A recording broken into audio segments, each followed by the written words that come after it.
Hi viewers, welcome to our channel. ప్రస్తుతం మనతో పాటు దాము బాలాజీ గారు సీనియర్ జర్నలిస్ట్ ఉన్నారు. వారితో ఒకసారి మాట్లాడదాం. సార్ నమస్కారం. నమస్తే. సార్ మాజీ మంత్రి కొడాలి నానికి హార్ట్ అటాక్ వచ్చింది. హైదరాబాద్లోని హాస్పిటల్లో జాయిన్ చేశారని చెప్పేసి వార్తలు వినిపిస్తున్నాయి సార్. అసలు కొడాలి నానికి ఏమైంది? మరి నిజంగా హార్ట్ అటాక్ వచ్చిందా? మరి అటువైపు నుంచి ఇదంతా కూడా డ్రామా అంటూ పోస్టులు అయితే పెడుతున్నారు సార్. మరి డ్రామానా, మరి హెల్త్ ఇష్యూస్ నిజంగా ఉన్నాయా సార్? మామూలుగా ఆయనకైతే హెల్త్ ఇష్యూస్ ఉన్నాయి. గతంలో కూడా ఆయన హాస్పిటల్లో చేరాడు. ఇలాగే గతంలో కూడా ఆయన క్యాన్సర్ అని, ఆయనకి హార్ట్ ప్రాబ్లం ఉన్నాయని వార్తలు వచ్చాయి. సో ఆయన బలహీనంగా కూడా కనిపిస్తున్నాడు. సో కానీ ఈరోజు ఇందాక వచ్చిన వార్త, జస్ట్ ఒక 10 నిమిషాల ముందు వచ్చిన వార్త ఏంటంటే ఆయనకి సివియర్ హార్ట్ అటాక్ వచ్చింది. ఇక్కడ ఏఐజీ హాస్పిటల్లో ఆయన్ని చేర్చారు అన్న వార్త అయితే అనఫిషియల్గా న్యూస్ ఛానల్కి వచ్చింది. బట్ అఫిషియల్గా బంధువులు కానీ వాళ్ళు ఎవరు కూడా న్యూస్ అయితే రిలీజ్ చేయలేదు. అయితే పెద్ద ఎత్తున ఆయన అభిమానులు హాస్పిటల్ చుట్టూ చేరుతున్నారన్న వార్తలు వస్తున్నాయి. రెండో వార్త ఏంటంటే ఆయన ఇప్పుడు అరెస్ట్ చేయబోతున్నారని అని ప్రిపేర్ అవుతున్నారని ఆయనకి కొన్ని వర్గాల ద్వారా, అధికారిక వర్గాల ద్వారా లీక్ అయింది వార్త. అందుకనే ఈ డ్రామా ఆడుతున్నాడు అని తెలుగుదేశం సోషల్ మీడియాలో పోస్టులు పెట్టారు.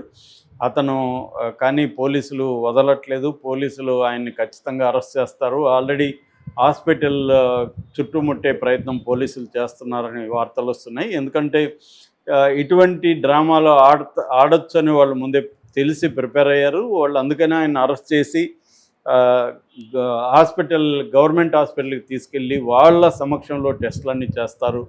అక్కడ కానీ ఆయనకు హార్ట్ ప్రాబ్లం ఉందనుకుంటే అక్కడ డాక్టర్ల సూచనల మేరకి, అట్లాగే కోర్టులో పర్మిషన్ తీసుకొని కోర్టు సూచనల మేరకు చేస్తారు. కానీ ఖచ్చితంగా అయితే ఆయన అరెస్ట్ నుంచి తప్పించుకోవడానికే ఈ డ్రామా ఆడాడు. ఎందుకంటే వంశీ, పోసాని ఇద్దరిని అరెస్ట్ చేశారు. పోసానికి బెయిల్ వచ్చింది, వంశీకి ఇంకా బెయిల్ రాలేదు. నెక్స్ట్ లిస్ట్లో ఉండేది కొడాలి. మనకు ముందు నుంచి కూడా కొడాలి, వంశీ వీళ్ళిద్దరే లోకేష్ రెడ్ బుక్లో ఫస్ట్ అండ్ సెకండ్ పేర్లు వీళ్ళిద్దరే ఉంటాయి. సో కానీ ఎప్పుడో అసలు వీళ్ళు 10 నెలలు అయింది కానీ డే 1 నుంచే కొడాలి అరెస్ట్ చేయబోతున్నారు, వంశీని అరెస్ట్ చేయబోతున్నారు అని తెలుగుదేశం మీడియాలో విపరీతంగా న్యూస్లో వస్తూనే ఉన్నాయి. హైదరాబాద్కి వచ్చారంట, పట్టుకోబోతున్నారు, కొడాలి పారిపోయాడని, కొడాలి అజ్ఞాతంలో ఉన్నాడని, ఇవన్నీ కూడా వచ్చాయి. అట్లాగే వంశీ మీద కూడా, వంశీ అమెరికా లేడని, దుబాయ్ వెళ్ళిపోయాడని, ఇలాగ కూడా రకరకాలుగా వచ్చాయి. మొత్తానికైతే వంశీని అయితే అరెస్ట్ చేసేసారు. ఇప్పుడు కొడాలిని అరెస్ట్ చేయడం కోసమే పోలీసులు ప్లాన్ చేస్తున్నట్టుగా కొడాలికి న్యూస్ లీక్ అయ్యి కొడాలి ఇట్లాంటి హాస్పిటల్లో జాయిన్ అయ్యాడు అనేది ఒక వార్త. కానీ నిజంగా డ్రామా ఆడితే మాత్రం తప్పించుకోలేరు. ఎందుకంటే డాక్టర్లు ఒకవేళ రాంగ్ సర్టిఫికేట్ ఇచ్చిన, హాస్పిటల్లో రాంగ్ రిపోర్ట్ ఇస్తే మాత్రం వాళ్ళ మీద కూడా కేసులు పెట్టే అవకాశం ఉంటుంది. కాబట్టి ఏఐజీ లాంటి ఒక ఫేమస్, ఎందుకంటే నాగేశ్వర రెడ్డి ఆయన ఎంత ఫేమస్ మనకు తెలుసు, ఆయనకి పద్మ అవార్డు కూడా వచ్చింది. అలాంటి వ్యక్తి నడుపుతున్న హాస్పిటల్లో ఒకవేళ దొంగ సర్టిఫికేట్లు ఇస్తే వాళ్ళు కూడా ఇరుక్కుంటారు రేపు పొద్దున. ఎందుకంటే పోలీసులు మళ్ళీ వేరే దగ్గరికి తీసుకెళ్ళి టెస్ట్ చేస్తారు. కాబట్టి వీళ్ళు చెప్తున్నది ఏమంటే డ్రామా ఆడాల్సిన అవసరం లేదు, ఆయనకు తెలుసు అరెస్ట్ అవుతామని, దానికి రెడీగానే ఉన్నారు ఆయన. కానీ నిజంగానే ఆయనకి హెల్త్ ఇష్యూస్ ఉన్నాయి. అందుకనే అది ఈరోజు నిజంగానే వచ్చింది ఆయనకి సివియర్గా. కాబట్టి ఇక్కడ ఇందులో డ్రామా ఏమీ లేదు. పోలీసులు వచ్చినా కూడా డాక్టర్లతో కన్సల్ట్ అవ్వచ్చు, డాక్టర్లు చూపిస్తారు. వాళ్ళు ఆ రిపోర్ట్స్ని వేరే దగ్గర కూడా తీసుకెళ్ళి చూపించవచ్చు. అట్లా ఒక రిపీటెడ్ హాస్పిటల్ తప్పుడు సర్టిఫికేట్లు, తప్పుడు టెస్ట్ రిపోర్ట్లు అయితే ఇవ్వరు అనేది అంటున్నారు. సో ఏదేమైనా ఆందోళన వ్యక్తం చేస్తున్నట్టుగా వాళ్ళ బంధువులు వాళ్ళందరూ తెలుస్తుంది. అభిమానులు కూడా పెద్ద ఎత్తున వెళ్తున్నారని తెలుస్తుంది. మనకు తెలుసు కొడాలి నాని ఒకప్పుడు తెలుగుదేశంలో ఉన్నాడు. అంతకుముందు ఆయన నందమూరి హరికృష్ణ దగ్గర పనిచేస్తాడు. ఎందుకంటే వీళ్ళ నాన్నకు కూడా రాజకీయ నేపథ్యం ఉంది. సో అక్కడి నుంచి నందమూరి హరికృష్ణ తర్వాత జూనియర్ ఎన్టీఆర్తో ఆయన చాలా క్లోజ్గా ఉండేవాడు. ఆయనతో సినిమా కూడా తీశాడు. తర్వాత జూనియర్ ఎన్టీఆర్ రికమెండేషన్తోనే చంద్రబాబు 2009లో ఈయనకి సీట్ ఇవ్వడం, అక్కడికి గెలవడం. దాని తర్వాత ఈయన మళ్ళీ 2 సార్లు 2012 ప్రాంతంలో ఈయన వైసీపీలోకి వచ్చేసాడు. అప్పటికి నందమూరి హరికృష్ణకి ఈయన చంద్రబాబు మధ్య ప్రాబ్లమ్స్ వచ్చాయి. నందమూరి జూనియర్ ఎన్టీఆర్ కూడా పక్కన పెట్టేశారు లోకేష్ రంగంలో దిగినాక. ఆ నేపథ్యంలో ఈయన కూడా వైసీపీలోకి వచ్చేసాడు. అక్కడి నుంచి ఈయన తను రావడమే కాకుండా వల్లభనేని వంశీని కూడా పట్టుకొచ్చాడు.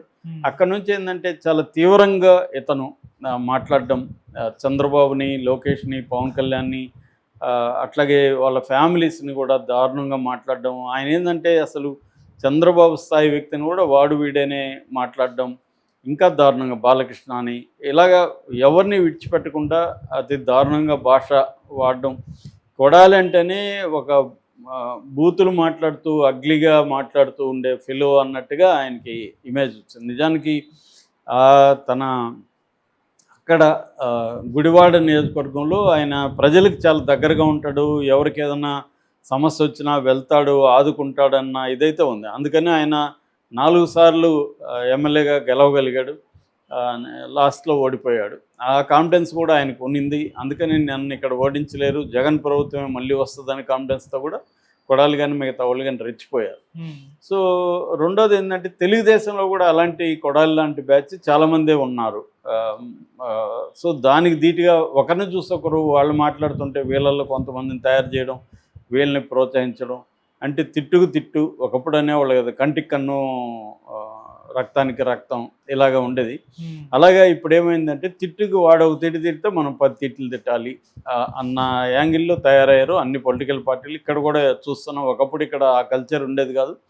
ఇవాళ ఇక్కడ కూడా మనకి ఎన్ని బూతులు మాట్లాడుతున్నారో, ఎంత దారుణంగా తయారైందో ఇక్కడ కూడా రాజకీయాలు చూస్తున్నాం. సో ఓవరాల్గా కొడాలి నాని వాళ్ళు లాంటి వాళ్ళు ఏంటంటే ఒక నెగిటివ్ ఎగ్జాంపుల్స్ రాజకీయాల్లో. అంటే ఇలా ఉండకూడదు అని చెప్పడానికి వీళ్ళని మనం వాడుకోవచ్చు. సో ఏదేమైనా అది సీరియస్గా అయితే ఉందని చెప్తున్నారు.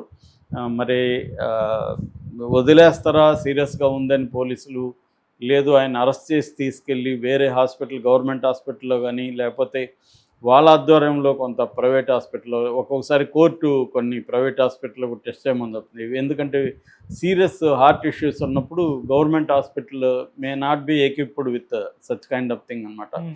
సో అట్లాంటప్పుడు కోర్టు అనుమతితో కూడా వాళ్ళని పెట్టే అవకాశం ఉంది.